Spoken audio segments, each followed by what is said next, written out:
Saudara-saudari yang dikasihi oleh Tuhan, hari ini 13 November 2016, saya, Pastor Vincent Suparman SCJ, bersama Anda akan merenungkan firman Tuhan dari Injil Lukas, pasal 21 ayat 5 sampai dengan 19.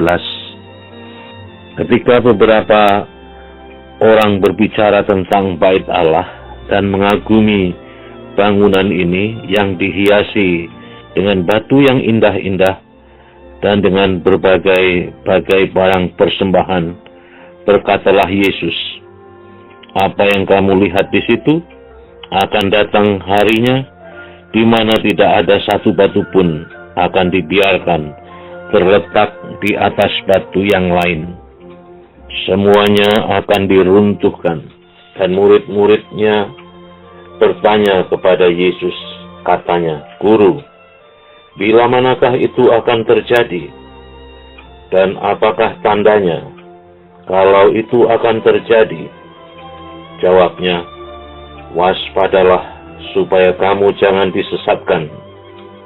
Sebab banyak orang akan datang dengan memakai namaku dan berkata, 'Akulah dia,' dan saatnya sudah dekat. Janganlah kamu mengikuti mereka. Dan apabila kamu mendengar tentang peperangan dan pemberontakan, janganlah kamu terkejut. Sebab semuanya itu harus terjadi dahulu.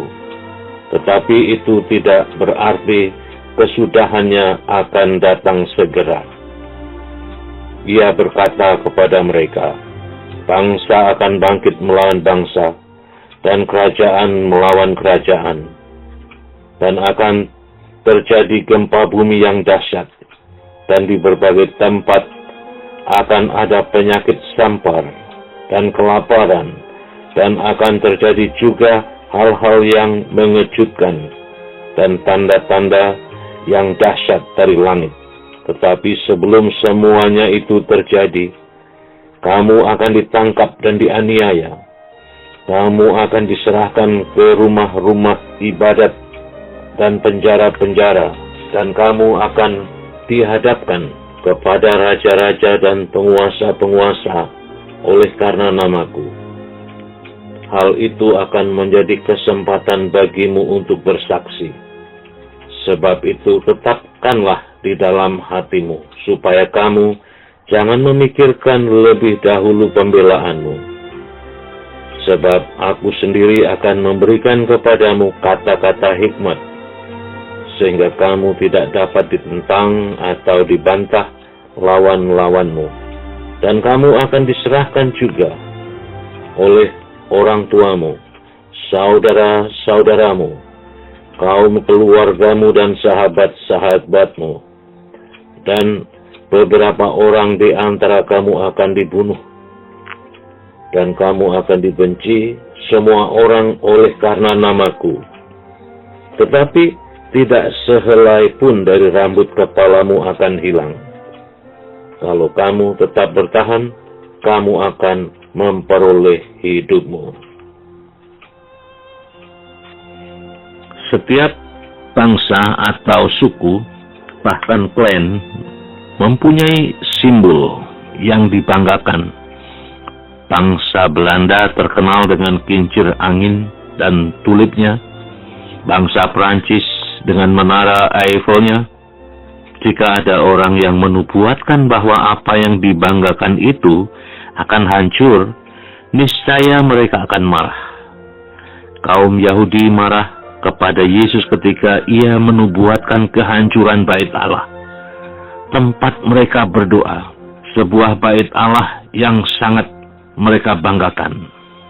Mereka mendesak Yesus untuk menunjukkan tanda-tanda dan kapan akan tiba waktunya. Yesus mengingatkan mereka agar tidak mempersoalkan kapan akan tiba waktunya, tetapi mendesak mereka berdoa agar Allah campur tangan dalam rahmat dan belas kasih-Nya.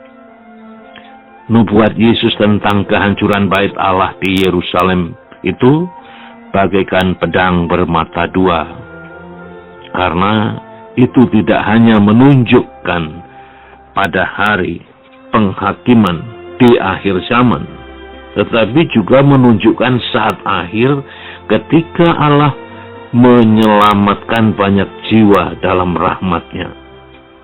Yang dimaksud oleh Yesus ialah hari penghakiman dan kedatangannya pada akhir zaman, ketika segala orang mati dibangkitkan dan segala perkara yang rahasia disingkapkan dalam terang.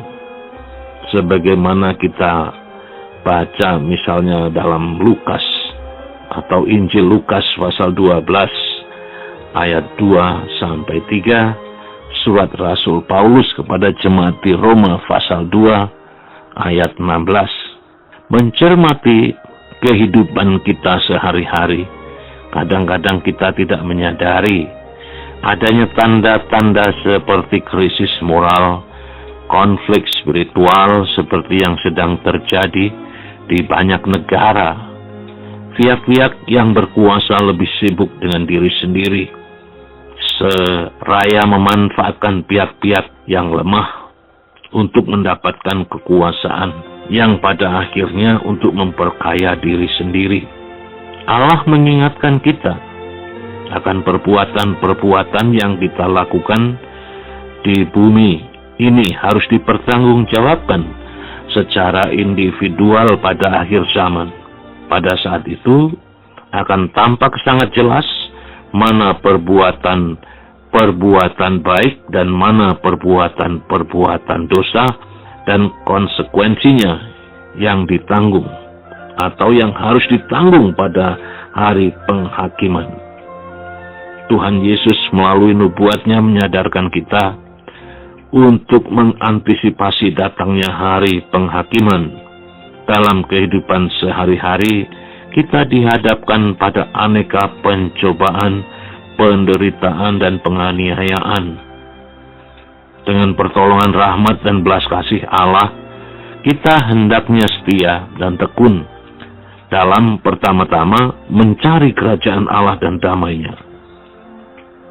Hari ini kita masih hidup, barangkali ini satu-satunya kesempatan sebelum hari penghakiman tiba.